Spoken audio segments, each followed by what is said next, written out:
चलो भाई पढ़ लो फटाफट से। Question number 13, the last question of the exercise. Question number 13, prove that the opposite side of quadrilateral circumscribing a circle subtend supplementary angle at the centre of the circle. तो क्या समझे आप? देखो, आप नहीं समझे कुछ भी, अब हम समझाते हैं तुम्हें। ये ले लिया हमने एक क्वाड्रिलेटर, ठीक है मेरे भाई।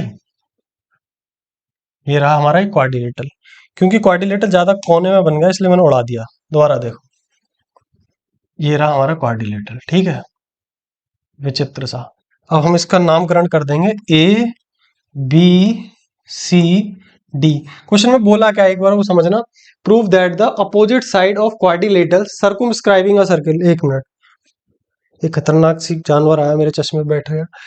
Prove that opposite side of quadrilateral circumscribing a circle. देखो, इसके अंदर एक सर्किल बना लेते हैं, जो कि बनना पॉसिबल मुझे नहीं लग रहा, तो दोबारा ही बनाना पड़ेगा सारा प्रोग्राम। हटाओ हटाओ हटाओ हटाओ, ये देखो, ये रहा हमारा एक सर्किल। यहाँ पे एक क्वाड्रिलेटरल मैं बना लेता हूं। ये बना लिया हमने क्वाड्रिलेटरल, ठीक है भाई, ये रहा, ठीक है। अब एक चीज समझना, ये कह रहा है क्वेश्चन को ढंग से, कि अपोजिट साइड, ये वाली साइड देखो, इसमें ब्लैक कर देना, ये वाली साइड और ये वाली साइड, ये अपोजिट साइड है। ये जो सेंटर पे एंगल बना रही है, ये जो सेंटर पे एंगल बनाएंगी, ये जो एंगल होंगे, ये वाला और ये वाला, आपस में क्या होंगे? सप्लीमेंट्री होंगे।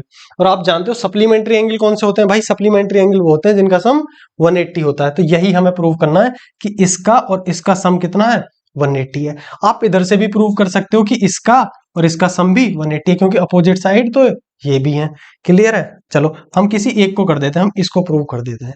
इसके लिए इसका नामकरण कर देते हैं भाई ए बी सी और डी। जहां पे इंटरसेक्ट कर रहे हैं, पॉइंट ऑफ कांटेक्ट, उनका नाम लिख लो पी क्यू आर और एस। ठीक है भाई। अब इसके बाद एक काम और करो, इनको जोड़ दो। ये इससे मिला दिया हमने, ये इससे मिला दिया, ये इससे मिला दिया और ये इससे मिला दिया। बहुत ध्यान से चीजों को समझना, ठीक है। डायग्राम थोड़ा कंजस्टेड ना हो जाए, इसलिए नजर बनाए रखना यहाँ पे। अब आप एक काम करो, ये जितने भी एंगल दिख रहे हैं ना, ये वाला ये वाला ये वाला ये वाला, सबके अलग अलग नाम रख दो। और नाम रखने कहाँ से स्टार्ट करने, ये चीज देखो। कोई भी एक्सटर्नल पॉइंट पकड़ लो, जैसे ए है, ए का ये वाला जो हिस्सा है ना, सबसे पहले यहां से नाम रखने स्टार्ट करो। मैं नाम रखता हूं, इसका नाम रख दिया मैंने 1, इसका रख दिया 2, इसका रख दिया 3, इसका रख दिया 4, इसका रख दिया 5, इसका रख दिया 6, इसका रख दिया 7 और इसका रख दिया 8। मैंने 8 नाम रख दिए। अब इसके बाद अगर मैं सारे इनका सम कर दूं, एंगल 1 + 2 + 3 + 8 तक, तो आप जानते हो सबका सम किसके बराबर होगा? कंप्लीट एंगल बनना है 360 के बराबर। उसी से क्वेश्चन सॉल्व होना है। मैं पहले डायरेक्ट आपको एक चीज बता देता हूं, देखो करेंगे कैसे। चलो स्टार्ट करते हैं फटाफट से सॉल्यूशन। आप सबसे पहले ये प्रूव कर दो कि जो एक्सटर्नल पॉइंट है ए, यहां से एक टेंजेंट ये गई, एक टेंजेंट ये गई, और ये दो ट्रायंगल बन रहे हैं। यहाँ पे देखना, हर जगह दो बन रहे होंगे। एक तो ये है, ठीक है, और एक ये है। इन दोनों को आप कॉन्ग्रेंट प्रूव करो। कॉन्ग्रेंट प्रूव करने के पीछे रीजन क्या है? हमें ये प्रूव करना है कि एंगल 1 और एंगल 2 आपस में बराबर है। सेम एंगल 3 और एंगल 4 आपस में बराबर है। ऐसे ही 5 और 6 और 7 और 8 हमें बराबर प्रूव करने। उसका क्या फायदा होगा अभी बताता हूँ। पहले ये वाले दो ट्रायंगल हम करते हैं प्रूव। कौन से? ए ओ एस। भाई ध्यान रखना, ये बीच में ओ है। अब इसका नाम रखने की जगह नहीं बची, हमें हल्का सा हिंट दे दे रहा हूँ, ओ है बीच में, ए ओ एस। तो देखो, सबसे पहले लिख लेते हैं टू प्रूव। हमें प्रूव क्या करना है, देखना भाई। टू प्रूव, सबसे पहले हम लिख लेते हैं टू प्रूव। इसके अकॉर्डिंग हमें प्रूव करना है A O B, angle A O B plus angle C O D, C O D is equal to 180। ये प्रूव करना है। साथ में आप ये भी लिख सकते हो कि B O C, angle B O C plus angle A O D, angle A O D is equal to 180। ये हमें प्रूव करने हैं। यही तो पूछा है कि अपोजिट साइड से सर्किल पे जो सेंटर पे एंगल बनते हैं वो सप्लीमेंट्री होते हैं। यही प्रूव करना है। तो स्टार्ट करते हैं यहां से। देखना भाई, यहां से हमारा प्रूफ स्टार्ट है। देखो, in triangle A O S, in triangle A O S and triangle A O P, A O P, जल्दी जल्दी देखो क्या चीज बराबर है। सबसे पहले तो ए ओ दोनों में कॉमन है, ए ओ ए दोनों में कॉमन है। ओ ए ओ ए कॉमन। इसके बाद भाई ओ एस और ओ पी दोनों रेडियस हैं। ओ एस बराबर ओ पी क्या है, रेडियस, रेडियाई लिखेंगे, दो है ना रेडियाई। इसके बाद भाई ए एस और ए पी भी बराबर होंगे। आप बताओ जल्दी क्यों बराबर होंगे, ए एस और ए पी। अरे बोला करो, जहां भी बैठे हो वहीं से बता दिया करो। देखो ए एस और ए पी बराबर क्यों होंगे, क्योंकि length of tangent, length of tangent are equal, are equal from an external point, from an external point. मैंने शॉर्ट में लिख ला, पूरा लिख लेना अच्छे तरीके से, क्लियर है। अब देखो एस एस एस से दोनों ट्रायंगल क्या हो गए, congruent. Triangle A O S is congruent to triangle A O P by S S S rule. अगर ये कॉन्ग्रेंट हो गए तो हम कह सकते हैं कि एंगल 1 बराबर होगा एंगल 2 के by C P C T. Clear है भाई। ऐसे ही एंगल 1 और 2 बराबर हुए, ऐसे ही सिमिलरली हम 3 और 4 बराबर कर देंगे, 5 और 6 बराबर कर देंगे, 7 और 8 बराबर कर देंगे।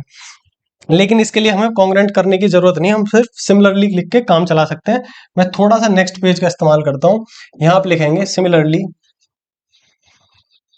Similarly angle 3 is equal to angle 4, angle 5 is equal to angle 6 और angle 7 is equal to angle 8।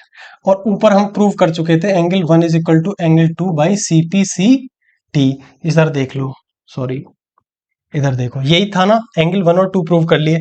ऐसे ही हमने 3 4 5 6 और 7 8 प्रूव कर लिए। इसका क्या फायदा है, फटाफट से देखो। देखो सेंटर पे आ रहे हैं ना, नाउ सेंटर पे एंगल आ रहे थे, हम कह सकते हैं angle 1 plus angle 2 plus angle 3 plus angle 4 plus angle 5 plus angle 6 plus angle 7 plus angle 8 is equal to 360। भाई एक बात समझो फटाफट से, एक चीज समझना, ये सारा का सारा कंप्लीट एंगल है, तो सबका सम कितना होगा 360। अब ध्यान से देखना, एंगल 1 और 2 बराबर है, 3 और 4 बराबर है, इसका क्या सीन है समझना। अगर एंगल 1 और 2 बराबर है तो जहां पे एंगल 1 है वहां पे मैं क्या लिख सकता हूं, एक चीज, ये चीज ध्यान से लिखनी पड़ेगी भाई, समझना क्यों, क्यों हमें कंसीडर करना है ये वाला एंगल, ठीक है। तो हमें 2 3 चाहिए और 6 और 7 चाहिए। इसका मैं बताऊंगा क्या रोल है, थोड़ा सा समझो। तो जहां पे एंगल 1 लिखा हुआ है वहां पे भी मैं क्या लिख सकता हूं, एंगल 2 लिख सकता हूं। क्यों लिख सकता हूं भाई 1 की जगह 2, क्योंकि 1 और 2 बराबर हैं।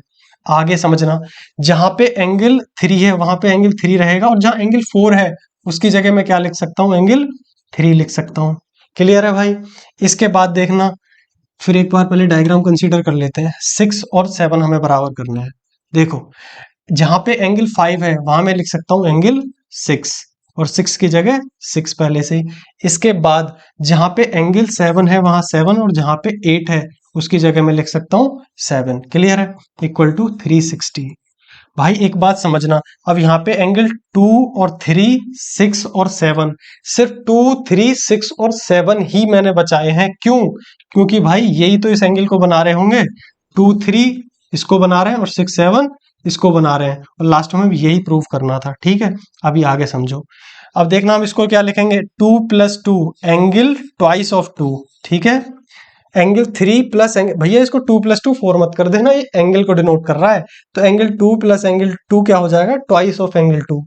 Angle 3 plus angle 3 twice of angle 3, plus angle 6 plus angle 6 twice of angle 6, again twice of angle 7 is equal to 360।